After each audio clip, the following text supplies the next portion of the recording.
Good morning students. कक्षा 7th में आज आपको मैं पाठ 9 संस्कृत का पढ़ाने जा रही हूँ। आप इसको पढ़ने के लिए पहले अपनी पुस्तक खोल लीजिए और पाठ 9 निकालो, पेज नंबर 32।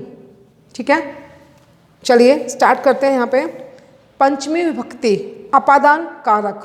पंचमी विभक्ति जो आपने पहले पढ़ा होगा, कारक में हमारे पास 8 विभक्ति होती हैं, तो ये है पंचमी विभक्ति अपादान कारक, यानी कि अलग होने का भाव।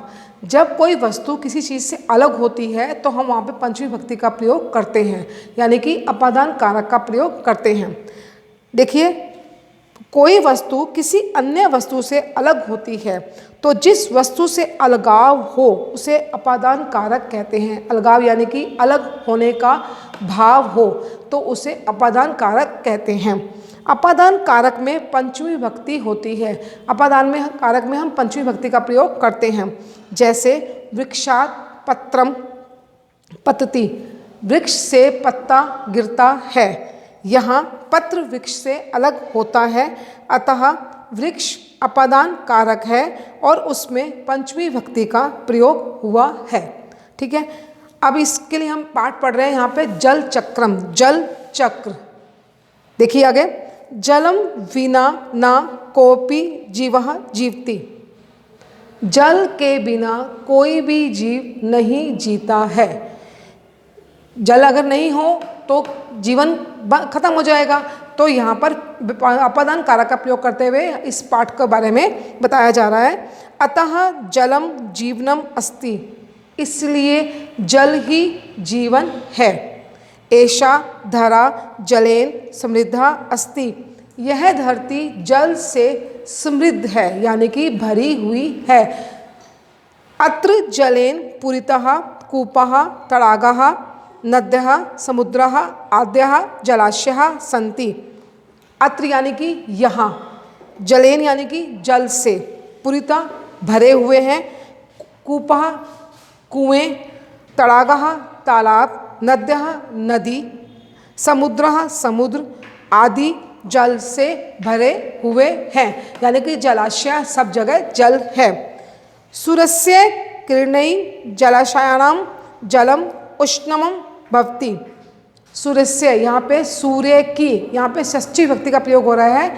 सूर्य की किरणें जलाशयानां जलम उष्णम भवति, जो जल है, जितने भी हमारे पास तालाब नदियाँ कुएं हैं, उन सब के ऊपर, जल के ऊपर उष्णम गर्मी होती है। किससे होती है? सूर्य की किरणों से। जल, जो जल से भरे हुए है जब चीज़ें हैं सारी, तालाब नदियाँ कुएं, ये गर्मी होती है।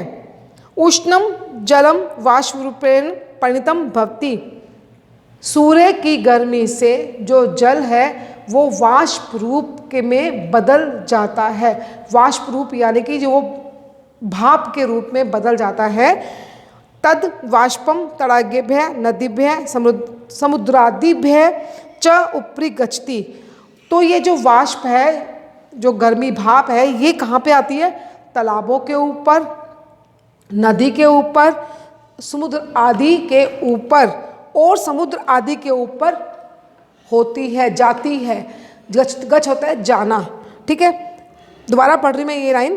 तद वाष्पम तडागेभ्यः नदीभ्यः समुद्रादिभ्यः वयम च उपरि गच्छति। तब ये जो वाष्प है, ये जो भाप है, ये तालाबों के ऊपर, नदियों के ऊपर और समुद्र के ऊपर जाती है। ठीक है, तद वाष्पम मेघः इति कथ्यते। तब क्या होता है? जब वाष्प पानी के ऊपर जाती है तब क्या होता है? उस वाष्प से बादल होते हैं। ठीक है, बादल होते हैं।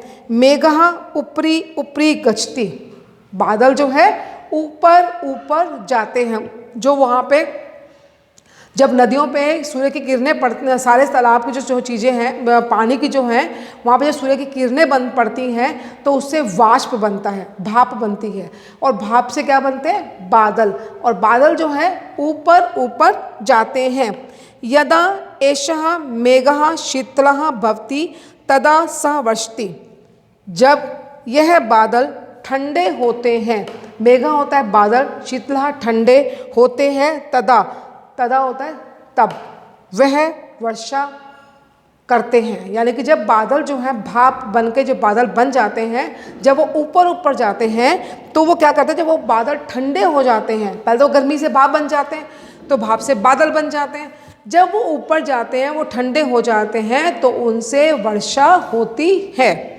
वर्षा जलेन सर्वे जलाशया पूरितः भवन्ति।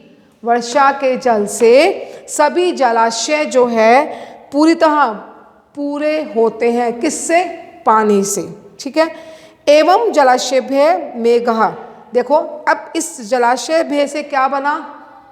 बादल, मेघा, मेघात वर्षा, और बादलों से वर्षा। वर्षाभ्य पुनः जलाशय इति एतत् जल चक्रम कथ्यते।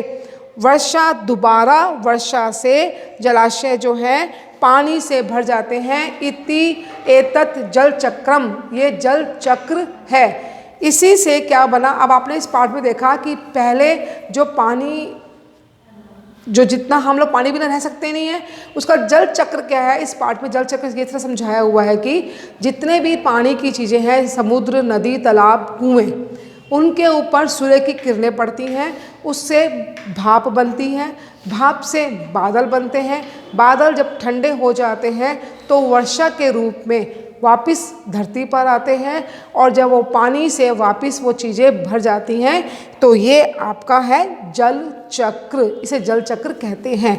ठीक है, ये आपको पाठ समझ में आया होगा। अब इसका जो PDF है आपको दिया जाएगा तो उसे आप कॉपी में करिएगा। Thank you.